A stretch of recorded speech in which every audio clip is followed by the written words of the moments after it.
What happens when we act to restore nature? A lot.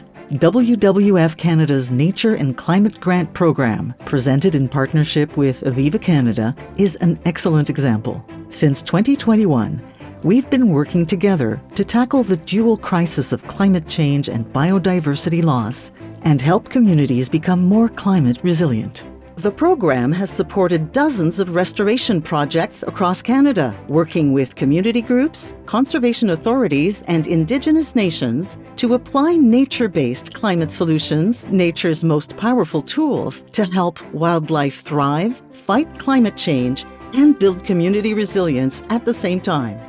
Together with other funders, the program has supported the restoration of over 1,600 hectares of converted and degraded lands and waters, the planting of over 1,800,000 native trees and shrubs, and the improvement of habitats home to at least 57 local populations of species at risk. This work has helped ecosystems better handle extreme weather and flooding, and in so doing, benefited thousands of Canadians. Here are a few examples of how investing in nature and supporting restoration made an impact.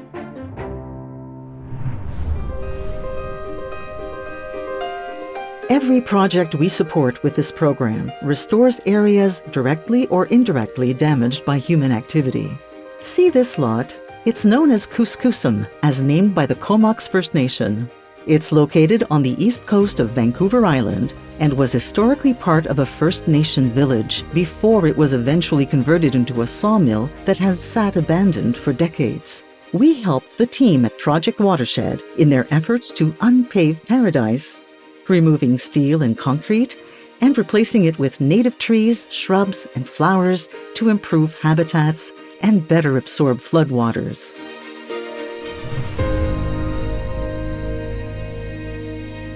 Healthy soil can support root growth, filter water better, and absorb water faster, so it's a secret weapon in the fight against climate change and biodiversity loss. The Nottawasaga Valley Conservation Authority planted native grasses and wildflowers in fields and meadows north of Toronto to improve the organic material in damaged soils and help the ground better absorb rainwater to mitigate flooding.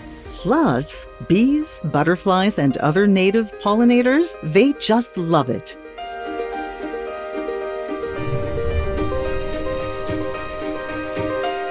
We know native trees and shrubs are really good at removing carbon from the air, and they're also really good at storing it deep in the ground. The Kennebecasis Watershed Restoration Committee and its partners planted thousands of native shrubs and willow stakes in their watershed. They also conducted baseline studies, trained volunteers, and developed protocols to monitor carbon in the restored areas. This means they'll soon find out exactly how helpful a few plants can be in tackling climate change. The nature-based solutions we support give species at risk a better shot at thriving. Check out this river on Vancouver Island. Sediment runoff from clear-cut slopes made the water too shallow and warm for spawning salmon. The Redfish Restoration Society bioengineered a holding pool out of logs and stumps to give these fish a fin up. The salmon benefited right away.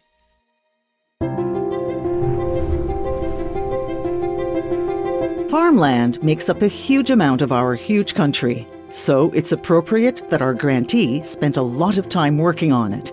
Alice led restoration projects in 5 rural regions in Quebec and Ontario with the support of our program.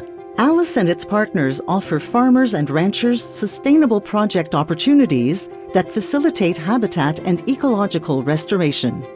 By reintroducing grasslands and wetlands on the edges of agricultural land, their farm can also produce ecosystem services that improve water quality, protect against flooding, sequester carbon, and enrich biodiversity.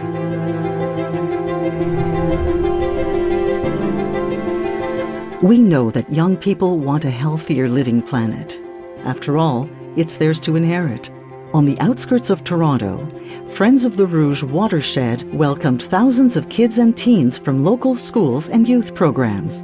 Staff taught them about restoration and conservation, helped them plant native trees and wildflowers, showed them the beauty in their own backyards, and armed them with confidence and skills to create a greener world.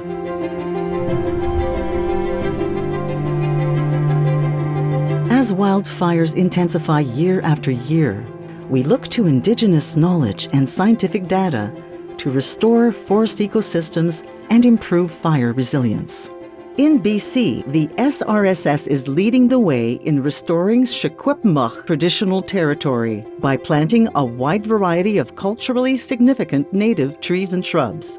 Through the support of NCGP and several funders, from 2024 to 2025, SRSS planted more than 1.4 million trees across 2 planting seasons, bringing them a step closer to their goal of planting 1 million trees annually by 2026.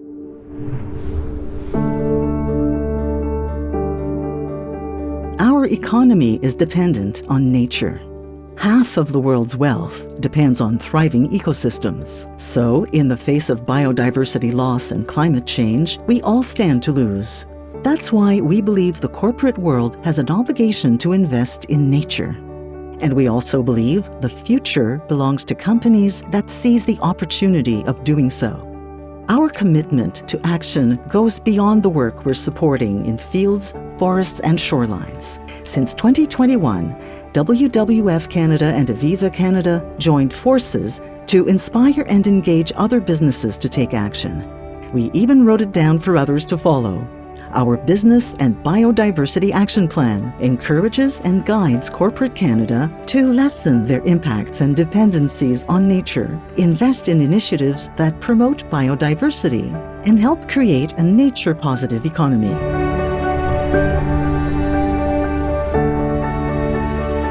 None of what has been accomplished and none of what will be accomplished can happen without collaboration. Our grantee organizations work with Indigenous rights and title holders, private landowners, local governments, and volunteers to restore damaged ecosystems and help communities become more resilient to climate change. Our ability to support our grantees' work is made possible through meaningful partnerships with organizations like Aviva Canada that are acting to restore nature. This is all just a sample of the ways the Nature and Climate Grant Program is helping nature help itself. And when we do that, we all benefit.